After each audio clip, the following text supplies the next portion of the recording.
10 के दमदार ट्रेड्स में हमारे साथ आज जुड़ेंगे इनक्रेड इक्विटीज़ के गौरव बिस्सा, 5paisa.com के रुचित जैन, मानसजायसवाल.com के मानस जायसवाल पिछले शो से हमारे साथ हैं और एनएबी इन्वेस्टमेंट के आशीष बहेती भी पिछले शो से हमारा साथ दे रहे हैं। थोड़ी देर में बिग मार्केट वॉइसेस में हमारे साथ होंगे केआर चोकसी होल्डिंग्स के देवेन चोकसी। लेकिन एक बार जरा बात कर लेते हैं मार्केट की और देखिए क्या शानदार रिकवरी इस समय फिर मार्केट में और खासतौर से बैंक निफ्टी में। और एक बार आप जरा पहले निफ्टी बैंक निफ्टी दोनों लेकर आइए। निफ्टी का आज का लो 18,194.5 एग्जैक्ट वो फर्स्ट सपोर्ट जोन का लोअर एंड, और इस समय लो से अच्छी खासी रिकवरी उसमें। लेकिन निफ्टी बैंक लेकर आइए, वो ज़्यादा ज़रूरी है क्योंकि निफ्टी बैंक अब एक बार फिर तैयारी कर रहा है ग्रीन में आने की। और निफ्टी बैंक का आज का लो अगर आप देखें तो 43,347, ये एक मूव यहाँ पर, और जो पहला सपोर्ट जोन था उसके हाईएस्ट पॉइंट से बस थोड़ा दूर, और वहाँ से इसमें एक अच्छी खासी रिकवरी। वह बैंक निफ्टी का कंट्रीब्यूशन देख लेते हैं क्योंकि ये एक इंडेक्स है जहाँ पर क्लियर कट रिकवरी। और ये एसबीआई जो स्टॉक मार्केट को तंग कर रहा था पिछले कई दिनों से, इस पूरे हफ्ते जिसने तंग किया मार्केट को, वो एक्चुअली आज टॉप कंट्रीब्यूटर। इनफैक्ट एसबीआई का इंट्राडे चार्ट और लेकर आइए एक बार जरा, वो आपको दिखाएगा किस तरीके की यहाँ पर तेज़ी है। आज डे हाई पर एसबीआई करीब करीब 0.5% ऊपर। और एक बार मिड कैप इंडेक्स भी लेकर आई क्योंकि मिड कैप इंडेक्स जो एक समय पे करीब करीब 176 पॉइंट नीचे था, अब इसमें शानदार रिकवरी। इनफैक्ट डे लो से मिड कैप इंडेक्स में एक शानदार रिकवरी, ऑलमोस्ट ग्रीन में जाने की तैयारी मिड कैप इंडेक्स में। और एडवांस डिक्लाइन जो एक समय पे अच्छा खासा गैप हो गया था, अब फिर से कोशिश हो रही है कि एक एडवांसिंग स्टॉक्स डिक्लाइनिंग स्टॉक्स के ऊपर आए। उसके अलावा आज दो बड़े सेक्टर्स, ऑटोमोबाइल जहां पर आयशर मोटर्स में बहुत ज़बरदस्त तेज़ी 7% ऊपर, और उसके अलावा फार्मास्यूटिकल्स जहां पे हमने सुबह सुबह ग्लेनमार्क पिक किया वो 4% ऊपर, लूपिन डे हाई पर, और सारे के सारे हॉस्पिटल स्टॉक्स डे हाई पर। वीरो जी हाँ, आज सुबह से जो स्टॉक्स पिक किए गए अनुज, अच्छी बात है कि ट्रेड्स अच्छे मिले। फार्मा में अच्छे ट्रेड्स मिले, पॉलीकैब काफ़ी अच्छा ट्रेड मिला आज, अच्छे ट्रेड्स मिले आज। फार्मा हमने काफ़ी डेडिकेटेड डिस्कशन किया और अच्छा करता हुआ। कुछ डायग्नोस्टिक स्टॉक्स भी अच्छा कर रहे हैं, हॉस्पिटल स्टॉक्स भी अच्छा कर रहे हैं। लेकिन पैनल से एक बार बात करते हैं, फिर इन सेक्टर्स पे थोड़ा खुल के और बात करेंगे। हमारे स्क्रीन पे इस वक्त जो मेहमान हैं आज बातचीत करने के लिए इस कार्यक्रम में, उनसे एक एक करके पहले थोड़ा सा कॉल्स ले लेते हैं। गौरव से पहले बात करते हैं। गौरव, गुड मॉर्निंग। गौरव, इंडेसिस पे आपकी राय पहले, और इंडेसिस मोर और लेस अपने जो लोअर एजेस हैं, पुट राइटर्स के कन्विक्शन जोन जो हैं, उनको रिस्पेक्ट देते हुए आप अपने क्लाइंट से क्या अप्रोच आज आपने डिस्कस करी निफ्टी पर, निफ्टी बैंक पे आपकी अप्रोच और आपके दो कन्विक्शन ट्रेडर्स? Good morning. देखिए यहाँ पे निफ्टी अगर आप चार्ट देखेंगे तो एक हायर हाई हायर लो का सिलसिला लोअर टाइम फ्रेम वाले चार्ट्स में भी बरकरार है। यहाँ पे जो हमने कहा है थोड़ा पोजिशंस लाइट करने के लिए कहा है, हमने शॉर्ट फिलहाल नहीं करवाया। अगर आप निफ्टी के डेली चार्ट्स वगैरह देखेंगे तो एक ट्रेंड लाइन सपोर्ट जो है वो आपको देखने मिलेगा टुवर्ड्स 18,180 के आसपास में। तो मैं समझता हूँ जब तक 18,200 के नीचे अगर एक घंटे की क्लोजिंग आएगी तब और प्रेशर आपको देखने मिलेगा, और निफ्टी जो है एक बार 18,000 के लेवल जा सकते हैं। तो हमारे लिए जो बाय लेवल जो होने वाला है, तो हमने क्लाइंट्स को भी रिपोर्ट के माध्यम से कहा है कि आप एक बार 18,000 18,100 आता है तो आप बाय कीजिए। आपके जो स्टॉप लॉसेस होंगे 17,800 के होंगे, और आप फिर 18,400 500 के लिए उसको प्ले कर सकते हैं। तो यहाँ पे एट दिस स्टेज इवेंट के पहले हम अपने क्लाइंट्स को फिलहाल वेट एंड वॉच ही करवा रहे हैं, चाहे आप निफ्टी कहिए बैंक निफ्टी कहिए। बैंक निफ्टी के लेवल्स और क्लियर है, जहाँ पे अगर आप देखेंगे तो 43,000 के जो लेवल है वो टूट नहीं रहे हैं और उसको अच्छे से पकड़ के रखा हुआ है। तो अगर 43,000 के आसपास में अगर आता है तो हम लोग बैंक निफ्टी स्पॉट लेवल्स में, तो हम लोग बैंक निफ्टी में बायर रहेंगे। तो ट्रेड्स हमारे सिंपल है, बाय ऑन डिक्लाइंस के लिए रहेगा, लेकिन एट दिस पॉइंट हम लोग फिलहाल शॉर्ट्स जो है अहेड ऑफ इवेंट एग्जीक्यूट नहीं कर रहे हैं। अगर स्टॉक की अगर बात की जाए तो जो पहला रिकमेंडेशन होगा वो है डेल्टा कॉर्प में। यहाँ पे अगर आप देखेंगे तो एक काफी अच्छा एक स्ट्रॉन्ग कंसोलिडेशन में स्टॉक की ट्रेड कर रहा था। अब वो कंसोलिडेशन के बाहर आ रहा है, छोटा ब्रेकआउट का रिटेस्ट भी हुआ था। तो यहाँ पे अभी आप 214.15 चालू है, आप यहाँ पे बाय कर सकते हैं। 207 रुपए का आपका स्टॉप लॉस होगा, और ऊपर में जो स्टॉक है ये 230 तक के लेवल आपको दिखा सकता है। तो काफी अच्छा इसमें वॉल्यूम पार्टिसिपेशन आ रहा है। थोड़ा सा प्रीएम्प्टिंग होगा ब्रेकआउट का, लेकिन अगर कोई क्लोजिंग आज की अगर 216-17 की अगर आती है तो काफी स्विफ्टली जो है स्टॉक एक बार ऊपर के लेवल्स दिखा सकता है। तो डेल्टा कॉर्प जो है वो पहले राय रहेगी बाय करने के लिए। दूसरा स्टॉक जो नजर में आ रहा है मेरा वो है LTTS।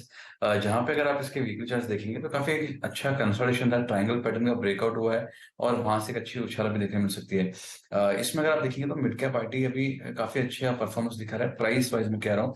आप देखिए काफी सारे स्टॉक्स जो है काफी अच्छा अपसाइड दिखा रहे हैं, तो यहाँ पे क्वेश्चनिंग फैक्टर हो कि यहाँ पे आपका जो सेंटीमेंट है यहाँ पे वो पॉजिटिव है। यहाँ पे वॉल्यूम के साथ में ब्रेकआउट हमको देखने मिला था वीकली चार्ट्स पे। अब फॉलो थ्रू बाइंग यहाँ पे वीकली चार्ट्स में देखने मिल रही है, और अगर ये 3850 3840 के ऊपर वीकली क्लोज अगर आता है तो एक स्विफ्ट मूव जो है ये आपको एक बार देखने मिल सकती है टुवर्ड्स लेवल ऑफ 4100। तो आपके जो स्टॉप लॉसेस होंगे एट दिस पॉइंट वो होंगे 3668, और ऊपर में आप जो है 4150 तक लेवल्स के इसको खरीद सकते हैं। ओके, एल&टी टेक्नोलॉजी सर्विसेज और डेल्टा, ये दो आपके कन्विक्शन ट्रेड्स हैं इस वक्त के, गौरव बिस्सा जी के। और एल&टी टेक्नोलॉजी सर्विसेज आपकी स्क्रीन पे इस वक्त डे हाई की ट्रैजेक्टरी मार्केट करता है। Ruchit, good morning. रुचित, आपके दो कन्विक्शन आइडियाज। जी very good morning to all. Well, दो स्टॉक्स रहेंगे, दोनों ही खरीदारी की साइड ही है। ऑल्दो मार्केट में इंडेक्स फ्रंट ऊपर पे आज थोड़ा करेक्शन आया है, बट अब जैसे लोअर लेवल्स पे 18200 18170 की सपोर्ट रेंज है, फिर से बाइंग इंटरेस्ट दिखा। ये क्लियर इंडिकेशन देखा जा रहा है कि बाय ऑन डिप्स का जो स्ट्रेटेजी है वो वर्क हो रहा है। सो HUL मेरा पहला पिक रहेगा with in the large cap space, जहां पे कल की ट्रेडिंग सेशन में काफी अच्छे वॉल्यूम्स के साथ में एक फॉलिंग ट्रेंड लाइन का ब्रेकआउट आया है। सो यहाँ पे 2540 के स्टॉप लॉस रख के 2680 के टारगेट्स के लिए तो HUL में खरीदारी की सलाह है। और सेकंड पिक रहेगा सिंजीन में।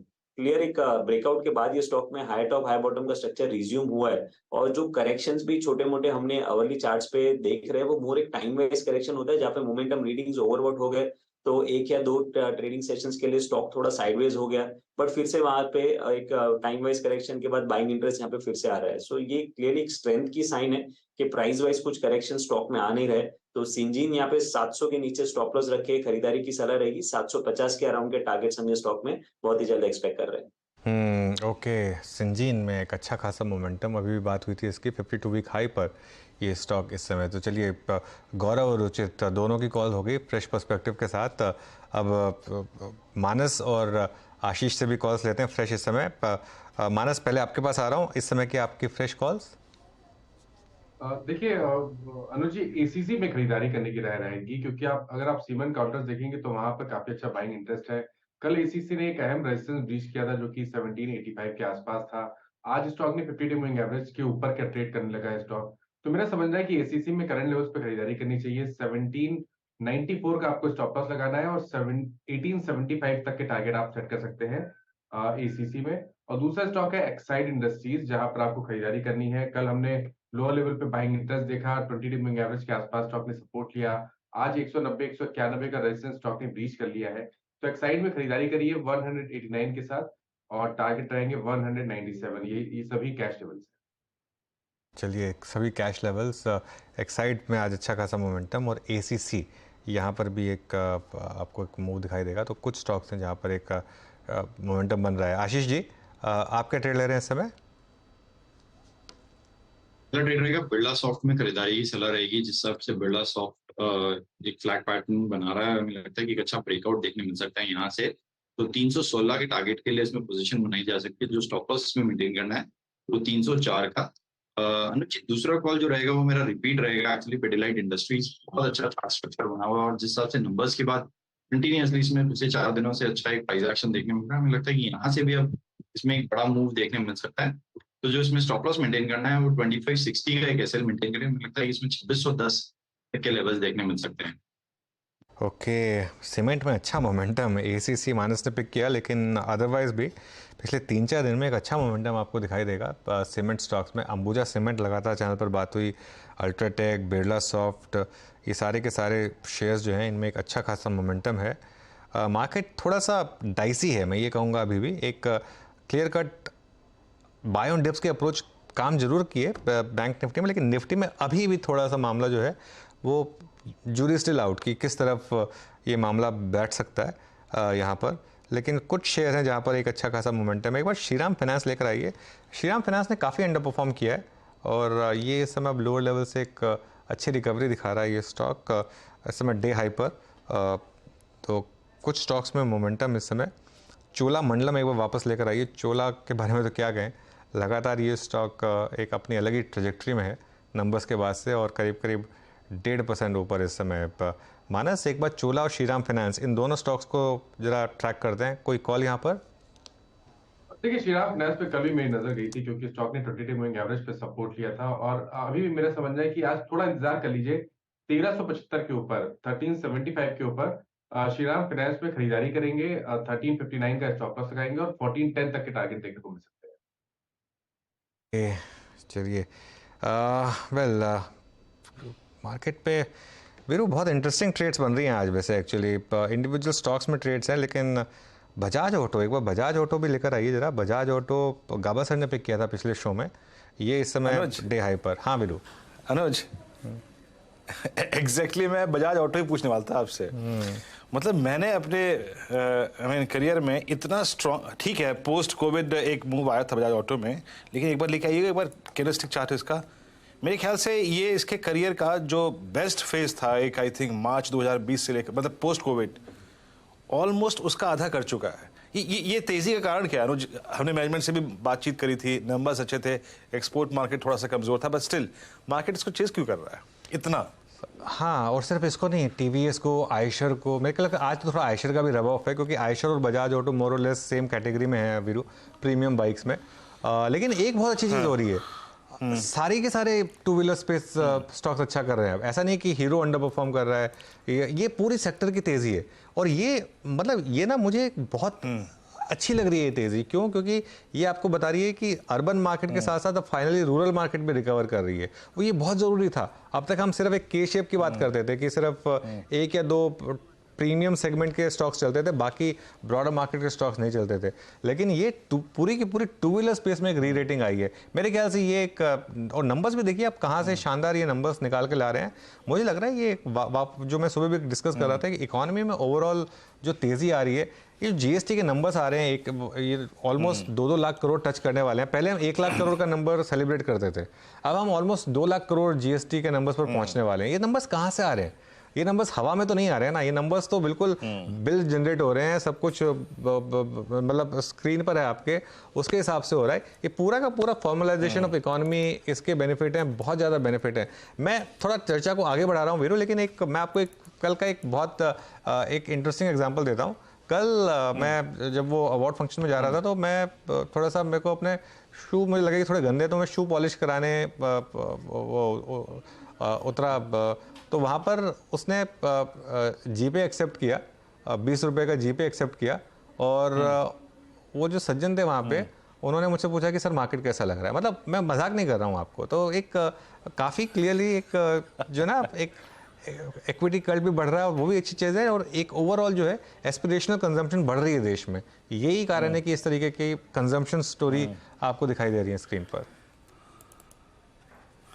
वाकई। और अच्छा, मैं अनुज बताऊं आपको, मैं यहाँ से कई बार नोएडा में ही, मतलब यहीं पास में ही अट्टा है हमारे मार्केट, बिल्कुल, कई बार गाड़ी पार्क करता हूँ ना, तो अब पेटीएम करने की ऐसी हैबिट हो गई है। अब यकीन मानिए पिछले 10-12 दिन से मेरे पास पर्स नहीं है। जहाँ भी जाता हूँ, इवन कभी कभी शर्मिंदगी इस बात की होती है कि आपके पास 20 रुपये भी नहीं है, मैं पेटीएम करता हूँ। बिल्कुल। तो वाकई अगर आप देखें, जो होता है ना, पेमेंट्स का कल्चर बिल्कुल बदल गया है, बिल्कुल बदल गया। सत्य कहा आपने यहाँ पे। खैर, इस बीच हल्का सा विषय को अगर चेंज करूं तो इंडिसेस जो डे हाई की ट्रैजेक्टरी तो नहीं, लेकिन हाँ थोड़ा सा जो रिकवर हो रहे हैं, उसमें ऑटो अब फुल फ्लैज तरीके से पार्टिसिपेट करता है। अभी बहुत सारे मुद्दे हैं, बात करेंगे उस पर हम, but look at Tata Motors. और अनुज और मैं अब से 4-5 दिन पहले ही बात कर रहे थे कि ये जब स्टॉक एक बार हवा में लगता है ना जनाब, तो फिर ऐसा लगता है कि पूछिए मत। और इसने एक बहुत अच्छा कंसोलेशन किया, करीब 360 से लेकर 510 के बीच में, और फाइनली ब्रेक होता हुआ। मानस, आपका टेक इस वक्त टाटा मोटर्स पे, अगर ये 520 की ट्रैजेक्टरी पार हो गई तो क्या करेगा टाटा मोटर्स? देखिए, मेरा तो व्यू अभी बहुत पॉजिटिव है, और आई थिंक कुछ 5 दिन पहले मैंने टाटा मोटर्स से बात भी की थी, वहां पर रिकमेंडेशन भी दिया था, कॉल ऑप्शन में भी एक रिकमेंडेशन दिया था। और मेरा अभी भी समझना है कि अगर आपने उस टाइम पोजीशन नहीं बनाई थी, तो अभी भी पोजीशन बनाइए, क्योंकि एक स्ट्रॉन्ग स्ट्रक्चर है। करंट लेवल्स पे भी आप खरीदारी कर सकते हैं। अगर हम लेवल्स की बात करें तो सबसे पहले तो 535 रुपए आपके टारगेट होंगे। उम्मीद कर सकते हैं कि 535 को ब्रेक करके 560 की रेंज में स्टॉक जाने की कोशिश करेगा, बट ये पोजिशनली है। एक ट्रेड लेना होगा तो 512 रुपए के स्टॉप लॉस से करंट लेवल्स पे खरीदारी करिए, 527 रुपए के टारगेट के लिए। ओके, चलिए फिर अब एक काम करते हैं, अब चर्चा को थोड़ा आगे बढ़ाते हैं और थोड़ा मार्केट की बड़ी थीम्स को समझ लेते हैं। बिग मार्केट वॉइसेस में आज हमारे साथ मार्केट के बिग पिक्चर समझाने के लिए केआर चोकसी होल्डिंग्स के देवेन चोकसी जुड़ गए हैं। देवेन भाई गुड मॉर्निंग, शो में जुड़ने के लिए शुक्रिया। हम अभी भी बात कर रहे थे कि इतनी ज़बरदस्त तेज़ी ऑटो स्टॉक्स में, चाहे टू व्हीलर हो, चाहे फोर व्हीलर हो, चाहे कमर्शियल व्हीकल्स हो, चाहे एंसिलरी स्टॉक्स हो, ये क्या बता रहा है और आपका व्यू क्या होगा इस पॉकेट पर? अनुज गुड मॉर्निंग। इंडिया की इकोनॉमी जो हिसाब से आगे बढ़ रही है उसके अंदर कंजम्पशन थीम बढ़ना ही बढ़ना है। डिस्क्रिशनरी कंजम्पशन के ऊपर आई थिंक एक एम्फोसिस आनी है। ऑटो के अंदर अगर हम देखें तो रूरल स्टेटा के अंदर टू व्हीलर्स और वहां से ग्रेजुएट होकर फोर व्हीलर्स के अंदर they are entering into, and I think most importantly because of the infrastructure spending and industry के जो एक्सपेंशन बन रहे हैं उसके साथ में कमर्शियल व्हीकल का जो कारोबार जुड़ा है वो कमर्शियल व्हीकल, तो मैं ऐसा समझता हूँ कि starting from farm equipment to the commercial vehicle पूरे का पूरा जो सेगमेंट है वो पूरे सेगमेंट के अंदर डिमांड सर्ज हो रहा है because of I think the growth happening in each of this areas of activity. मेरा खुद का ऐसा मानना है और मैं कितने समय से इस चीज के ऊपर ज्यादा एम्फोसिस भी कर रहा हूँ कि commercial vehicle is one segment which is very very badly neglected in the entire auto space, और जहां पे टर्न अराउंड आएगा तो I think this is one segment which would probably start performing far better than every other segment. और मेरा ऐसा मानना है कि करीबन 2-2.5 लाख नए कमर्शियल व्हीकल्स की demand because of the scrappage policy के अंदर ही आने की संभावना है।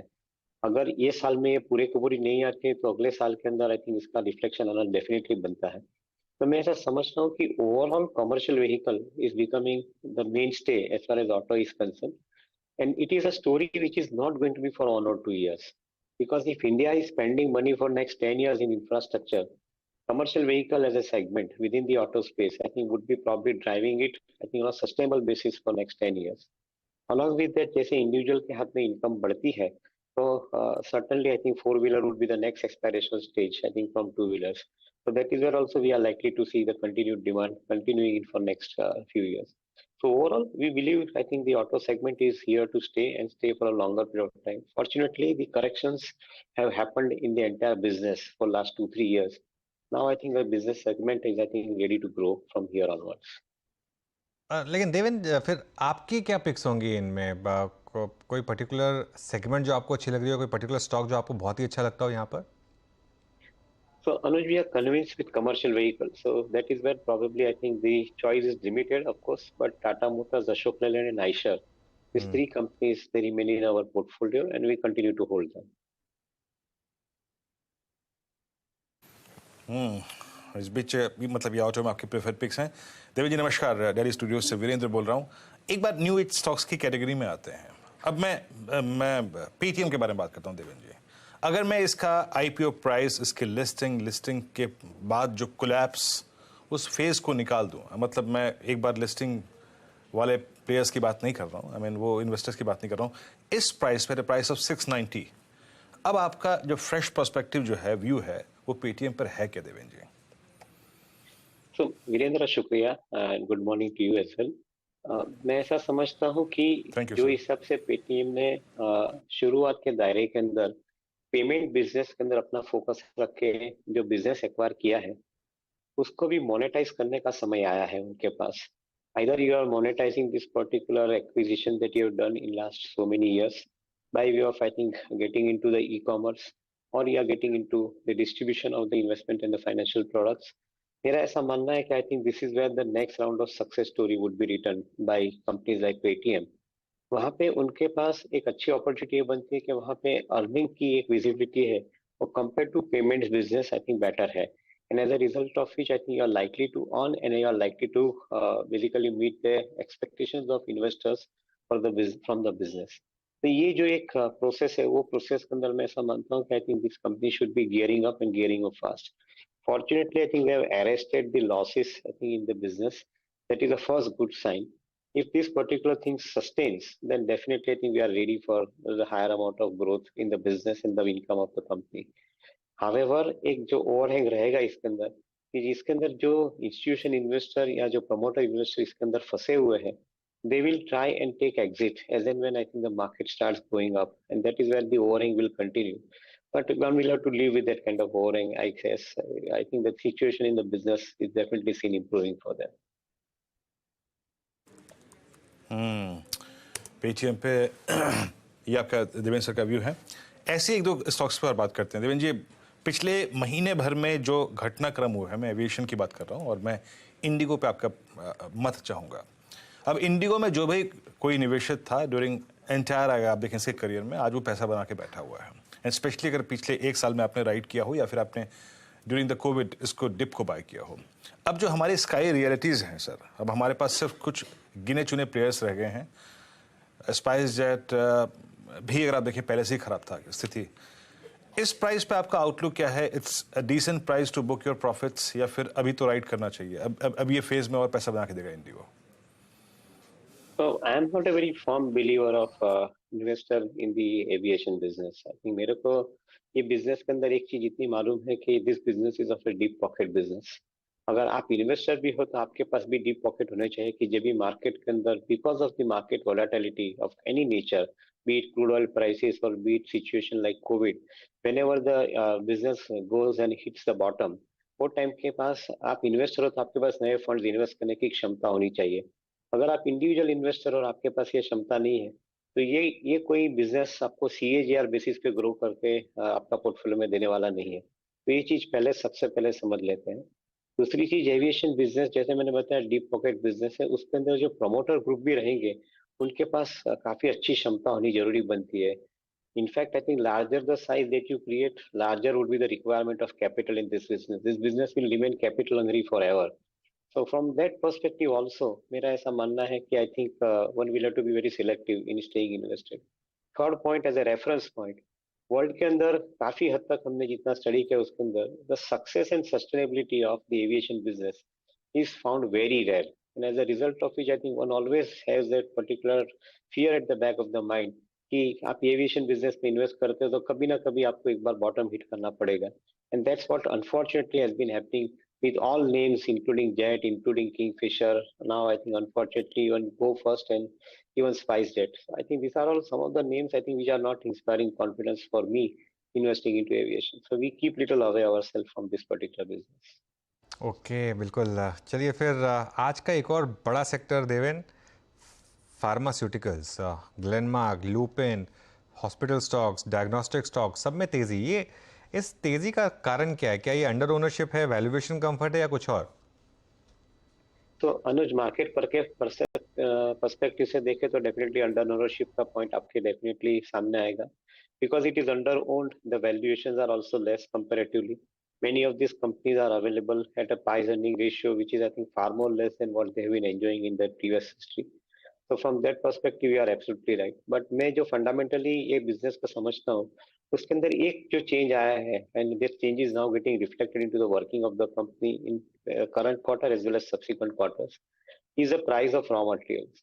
I guess I think post-COVID जो एक विपरीत situation हुई थी, यहाँ पे सब कमोडिटीज के दाम बढ़े थे, इसके साथ में केमिकल कमोडिटीज के भी दाम बढ़े, जिसका फार्मास्यूटिकल इंडस्ट्री के साथ में डायरेक्ट रिलेशनशिप है। वहाँ पे उनके दाम जो बढ़े थे, that has brought in a significant amount of pressure on the profits of the company, and that's what I think one has seen. Apart from every other technical factor that has resulted into impacting the profit, one of the reason was I think the cost, and that is where probably these companies are affected.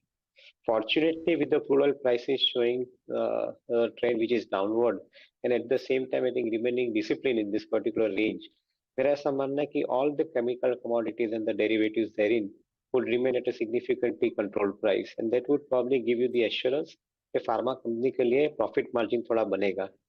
In the process, I think many of the pharma companies have also expanded their footprint to the advanced market with specialty generics, and as a result of which I think these companies are relatively better off with the margin as far as the product is concerned. और जो कंपनियां ने contract research manufacturing या API का कारोबार है, उनके लिए टाइम थोड़ा अच्छा रहेगा, because I think they have got the committed target to achieve because of the numbers which are already committed by the buyer for their production. So as a result of which I think likes of Divi's, likes of Laurus would probably have relatively better time going forward in my understanding, both on the margin front as well as on the offtake front.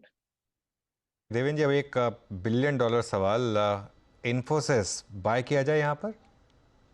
Definitely I think I am a firm believer कि IT companies के लिए समय definitely अच्छा आएगा। इसका reason ये है कि even though in the near term many of the western countries are passing through their own challenges, given the kind of challenges of the disruption in the world economy, my viewpoint is that companies which are providing the solution, they are the IT companies, the technology companies. उनके लिए मेरे ख्याल से समय अच्छा रहना चाहिए। तो कॉन्ट्रा बाइंग अप्रोच रख के भी इन्फोसिस जैसी कंपनी को पोर्टफोलियो में रख सकते हैं। Down side is limited, upside in a given situation can be 25% if I think one is getting the right signals. Probably second half of the financial year के अंदर you will be seeing the right kind of environment happening for many of the IT companies. अच्छा देवेंद्र जी, एक प्रश्न आपसे और, I mean earnings से पहले प्रश्न पूछ रहा हूँ आपसे मैं यहाँ पे, क्योंकि लास्ट एसबीआई की अर्निंग्स बहुत अच्छी थी, बट वो अदानी सागा के चलते डिप आया at a price of 576 prior to earnings. आपका व्यू क्या है, ये प्राइस क्या बाय है इस प्राइस पे आपका? क्योंकि नंबर्स अच्छे रहे पूरे बैंकिंग के मोर और लेस, और सरप्राइजिंगली एनआईएम्स एक्सपेंशन भी थे इस क्वार्टर में, और एक ऐसे क्वार्टर में जब हमें ऑलरेडी पॉज मिल चुका है। ये प्राइस एसबीआई पे 575 का आपको क्या अट्रैक्टिव लग रहा है? बाय है क्या है इस वक्त आपका ये एसबीआई? करीबन 20% के आसपास लोन बुक का ग्रोथ आ रहा है। I think that is a positive thing.